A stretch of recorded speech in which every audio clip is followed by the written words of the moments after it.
میں امید کرتا ہوں کہ حکمران ہوش کے ناخن لیں گے اور قتل و غارت کے سلسلے کو، ظالمانہ اور سفاکانہ سلسلے کو موقوف کریں گے، اور وزیر داخلہ نے جو فرعونیت کا لب و لہجہ اختیار کیا ہے اسے لگام دی جائے گی۔ اگر پرامن احتجاج پر توجہ نہ دی گئی تو پھر ہمارے لیے عوام کے جذبات کو کنٹرول کرنا اور امن کی اپیل کرنا مشکل ہو جائے گا۔ للہ پاکستان کو اس بڑے انتشار اور تباہی سے بچائیے،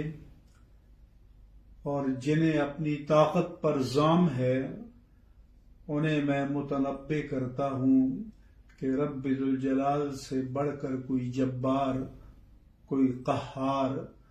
کوئی قوی اور کوئی عادل نہیں ہے، اس کے انصاف سے ڈرو۔